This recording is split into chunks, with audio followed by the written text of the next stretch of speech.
குட்டி கண்ணா குழந்தைகளே, நம்ம இன்னைக்கு ஒரு குட்டி கதை பார்க்க போறோம். கதையோட பேரு காய்கறி நண்பர்கள். ஒரு ஊரில் தக்காளி, வெண்டைக்காய், உருளைக்கிழங்கு, கத்தரிக்காய் என்று 4 காய்கறி நண்பர்கள் ஒன்றாக வாழ்ந்து வந்தனர். அதில் தக்காளி மிகவும் அழகாக இருக்கும். அதனுடைய கன்னங்கள் பளபளவென்று ஜொலித்துக் கொண்டிருக்கும். அந்த தக்காளி மிகவும் பலசாலியாக கூட இருந்தது. ஒரு நாள் வெண்டைக்காய், உருளைக்கிழங்கு, கத்தரிக்காய் ஆகிய 3ம் தக்காளியை பற்றி பெருமையாக பேசிக் கொண்டிருந்தனர். இதை 2 எலிகள் கேட்டுக்கொண்டிருந்தன. அந்த எலிகள் தங்களுக்கிடையே பேசிக்கொண்டன. நாம் எப்படியாவது இந்த தக்காளியை ருசி பார்த்தாக வேண்டும்.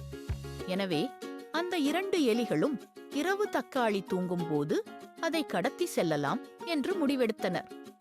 இரவு தக்காளி அதனுடைய வீட்டில் உள்ள கட்டிலில் நன்றாக படுத்து தூங்கிக் கொண்டிருந்தது. அப்போது இந்த 2 எலிகளும் மெதுவாக வீட்டின் உள்ளே நுழைந்து அந்த தக்காளி கட்டிலில் தூங்கிக் கொண்டிருப்பதை பார்த்தனர்.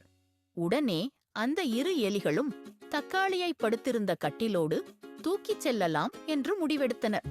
பின்னர் மெதுவாக கட்டிலை தூக்க முயற்சி செய்தார்கள். ஆனால் அந்த கட்டில் மிகவும் கனமாக இருந்தது. இருந்தாலும் அந்த 2 எலிகளும் ரொம்ப கஷ்டப்பட்டு தக்காளியை கட்டிலோடு தூக்கிக் கொண்டு அவர்கள் வீட்டிற்கு சென்றனர். பின்பு அந்த தக்காளியை சங்கிலியால் கட்டிவிட்டு அந்த எலிகள் 2ம் வெளியே சென்றது. சிறிது நேரத்திற்கு பிறகு தக்காளி கண் விழித்து பார்த்தபோதுதான் சங்கிலியால் கட்டப்பட்டு இருப்பதை பார்த்து அதிர்ச்சியடைந்தது. உடனே பலசாலியான அந்த தக்காளி தன்னுடைய பலத்தை பயன்படுத்தி அந்த சங்கிலியை உடைத்தது. அதன் பின்னர் தக்காளி அங்கிருந்து தப்பித்து தன் நண்பர்களிடம் சென்று நடந்த அனைத்தையும் கூறியது. நண்பர்கள் சேர்ந்து அந்த 2 எலிகளை தேடி அவர்களை பிடித்து நன்றாக பந்தாடினர்.